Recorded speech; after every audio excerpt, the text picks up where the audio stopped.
Hello everybody, welcome back to Dominions 5. We are continuing with our playthrough of the round 1 of the tournament. We are playing as Late Age Man, and it's turn 2, so it's time to see everybody's profits. I didn't look at everybody's pretenders in the last episode, which I could have done, but I think it's more fun to see it in combination with the profit. So let's see how creative people got. So we are Man with a Plan, God of Man. I renamed our prophet Bro with a Fro. So Bro with a Fro, the Castellan shall here be known as a prophet of man with a plan. King of Rainbows, that kind of gives it away, doesn't it? That I went with a rainbow bless. King of the West Wind, he who felled the first tree, Prince of Wisdom. I mean, that's an epic name. I just regret that it so obviously states my strategy. Okay, looks like he didn't rename his prophet, which is really shame on you. Konhelmk, the commander, is a prophet of Dracula, 2.5, final. Very good. At least it's a good god name. King of the Crossroad, King of Disease, Lord of Untimely Death. Typically, Late Age Ulm gets at least Death Blood on their pretender, because they ironically don't have great access to it, even though they're a vampire-themed nation. Tianchi, Fort Prefect, the General, shall hereby be known as a prophet of the Salmon of Doubt. Nice, so we have a Checker's Guide to the Galaxy references here. Minister of the Celestial Bodies, Lord of Illusion and Masquerade. I wonder if he took the, there's a fish titan, like the celestial carp that Tianchi gets access to. I wonder if that's why he decided to go with the fish-themed reference here. Agartha, aiming for second, the cave captain. Is the prophet of Karl the Undying Marks, master of the rock, he who is on the mountain. This could be an earth snake, for sure. Now, because this is like Earth Blessed, now it could also just be a pillar. Like they might have gone mega scales just with a pillar. That could be, or, they have a lot of static. Immovable pretender chassis. So I'm not sure yet. Midgard, let's see. Durin, son of Durin, the hearse, how shall be known as a prophet of Durin. Okay, I guess we get it. Master of the wind and of the hoe, king of inventions. I'm not going to go, there's a document that I have to help decode like what paths these are. Obviously there's some kind of air in here. And wind and hoe, maybe air nature. I don't know what this is. Patala.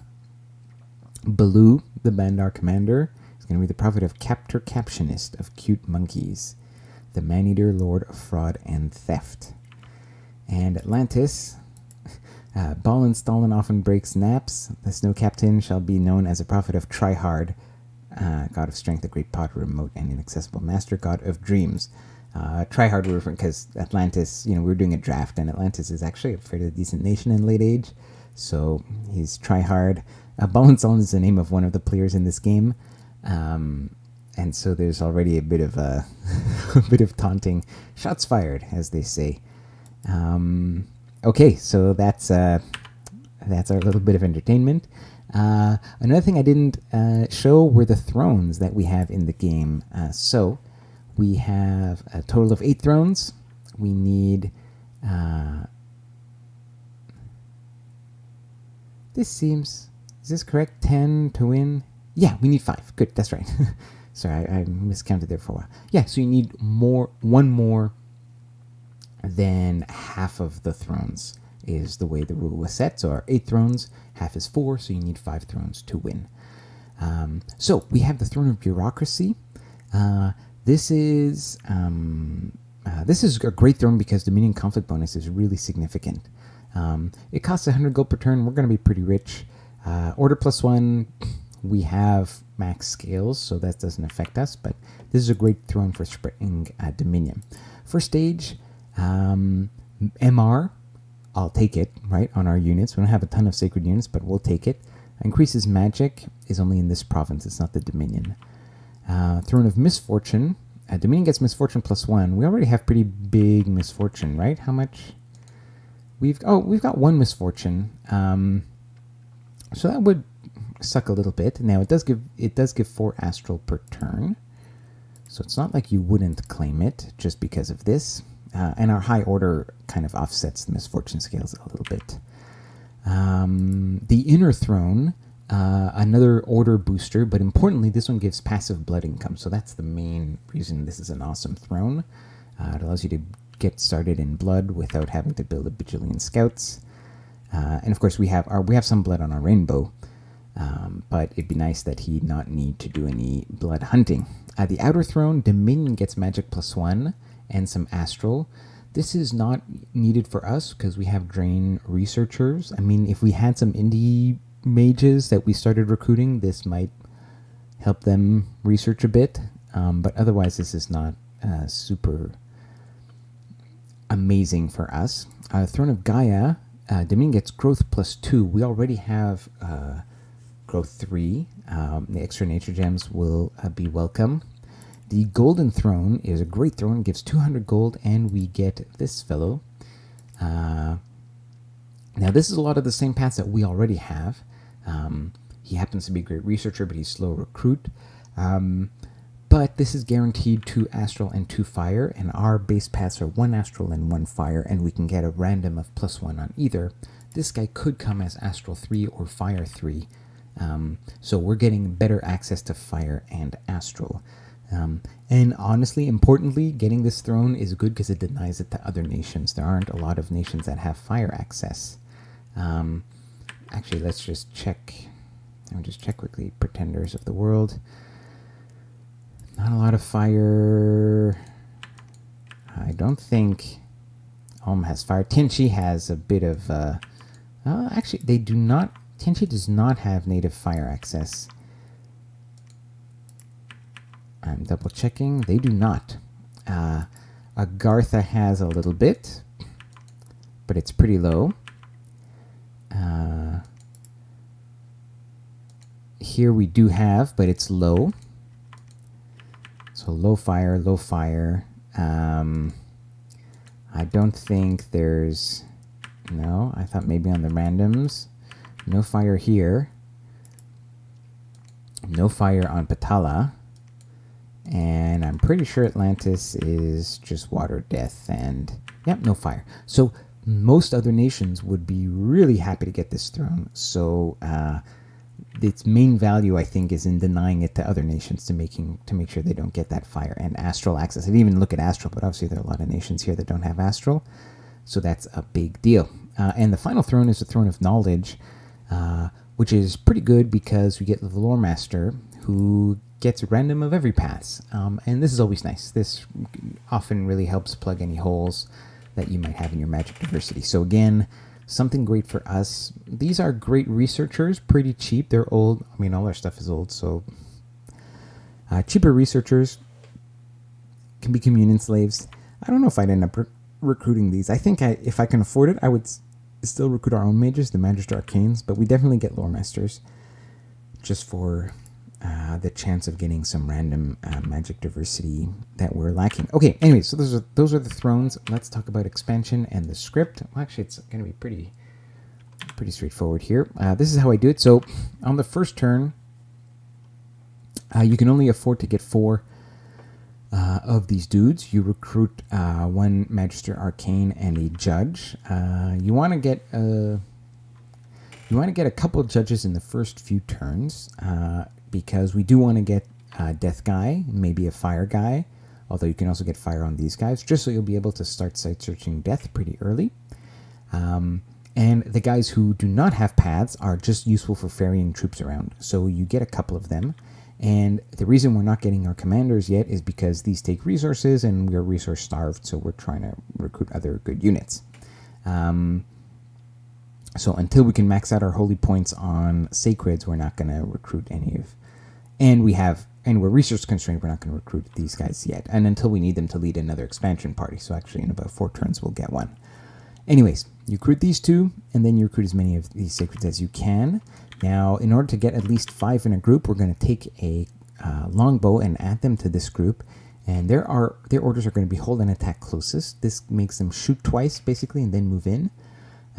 We have to have them attack because otherwise, if you put them in front and just say fire, sure, they'll get a few more shots off, but it's too easy for the incoming swarm of melee to come around and kill your archers or these spearmen.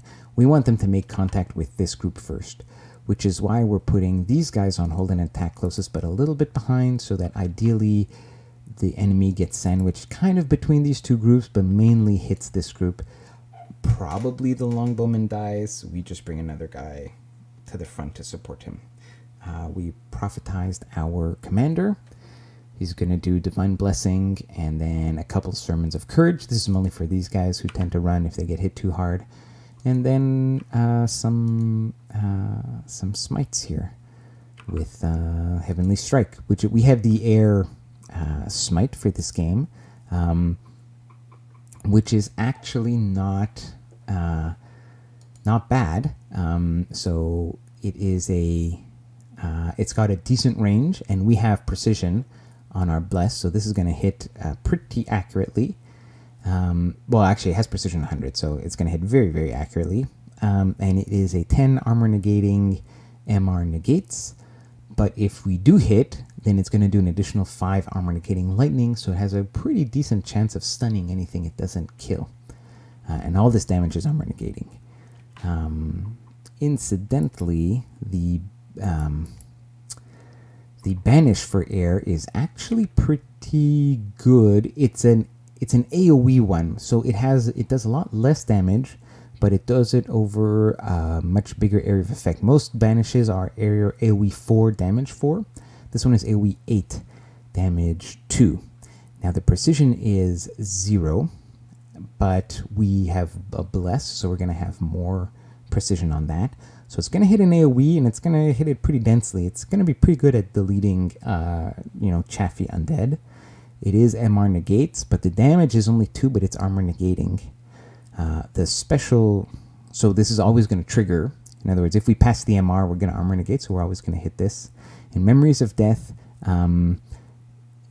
doesn't affect mindless beings, so and it's also MR negates.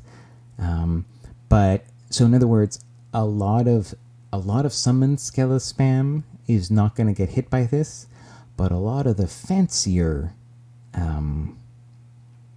undead are going to be hit by this. So this means that we have a pretty decent armor negating damage with our with just like holy priests, holy 1 priest, or even holy 2 priests. So this is not insignificant. If somebody's trying to throw some thugs at us, or somebody has some fancier undead that aren't mindless, this is not terrible. And this damage is, especially if they have like the fancy summoned undead, they're gonna get shredded by this banish.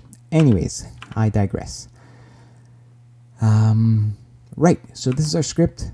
Let me just load up, actually, we've got some time. Let me load up the next couple turns and show you how our expansion went. So let's continue, and let's load up turn 3. Okay, there was a battle. Let's take a look. My expansion went okay, so I don't expect, because I've played these turns already. So, oh, actually, wait, let me, hang on a second. Choice of provinces to attack. Okay, this is actually super important. This is the main thing really I want to talk about. Okay, our target is one of these high yield provinces, which are equidistant between us and our nearest enemy. 2 of these are equidistant to this person, whoever's in this forest. This one is equidistant to what I am almost certain is Atlantis over here.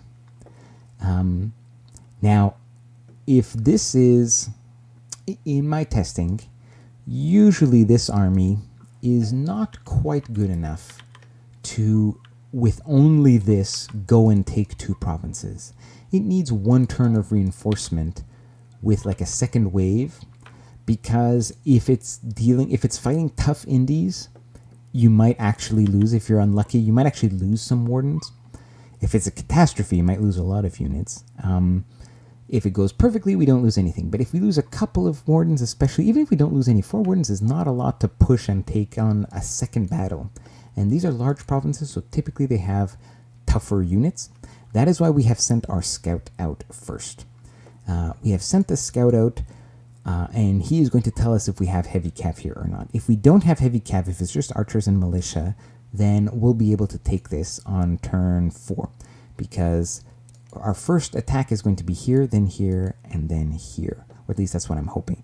Now, how have I decided this? Well, let's look at our cap ring. We had light infantries and crossbow, militia and light cav, light infantry, heavy infantry, and crossbow, heavy infantry and militia and archers. So honestly, we're pretty lucky. This is a pretty easy cap ring, no heavy cav for us. What I'm looking for is 2 neighboring cap circle provinces that after taking them, I can go to one of the high yields. So it could have been, my path could have been 1, 2, 3. It could have been 1, 2, 3. Could be 1, it could be 1, 2, 3 or 1, 2, 3. Or it could be 1, 2, 3 like this, or 1, 2, 3, right? I'm not counting this one, not only because these are not as immediately important to me, it happens to be the toughest one with a bunch of heavy infantry.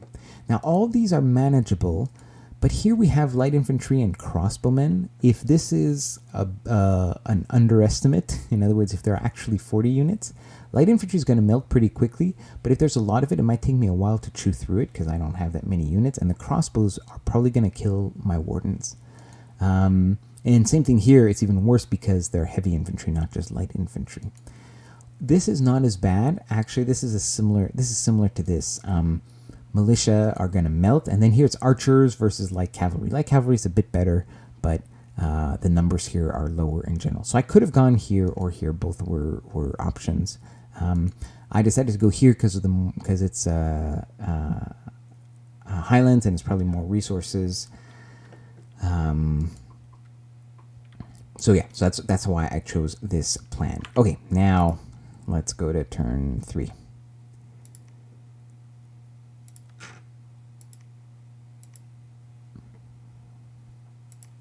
Okay, let's watch the battle. So, turns out there are not a lot of archers.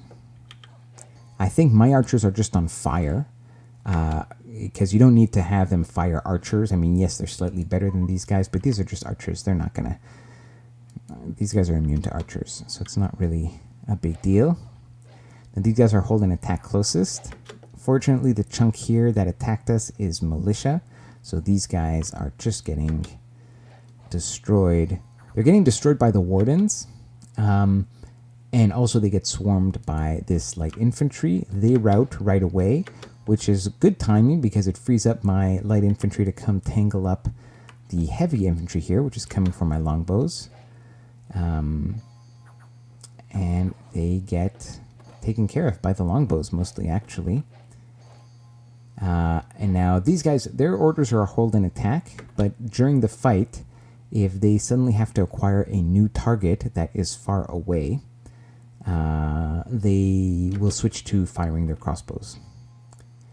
That's an important thing to know about archer units that have attack orders, is that they will attack, but then if they have to reacquire a target, they might start shooting at it. So we only lost one longbow and a spearman. So that is a success. Now let's see if these estimates have changed. See, this one apparently is more. It's militias and light cavalry, but there's 40 of them. So we might have lost a bit more if we'd gone for these first. Now, a few things, as you can see here, we've discovered that our neighbor is Tianchi. First, let's take a look here.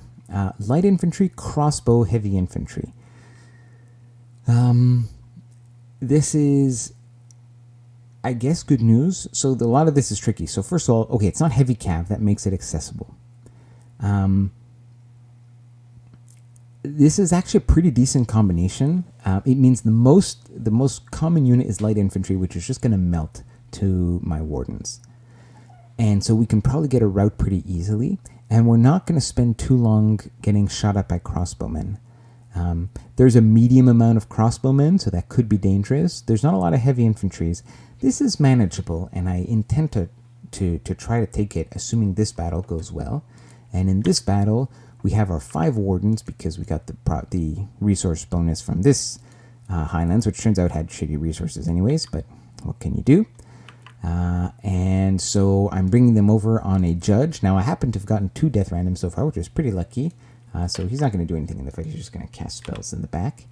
And he's going to help out on hold and attack closest. And this is the same. And we're just doing... actually, this is light infantry and crossbowmen. So I believe I've changed this script to fire archers. So these longbows will try to get an early route on the crossbowmen squad, or maybe by killing the commander. And then assuming all my wardens survive, 9 wardens is probably enough to take this squad out with whatever longbows I have left, although we'll probably take some casualties. Now that's not all that's happening.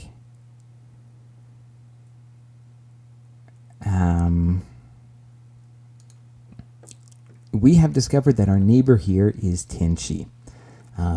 This is surprising to me because in my tests, I never saw Tianqi appear in the forest. But, hey, it happened. Tianqi is being played by General Confusion, who has a great channel that you should definitely check out.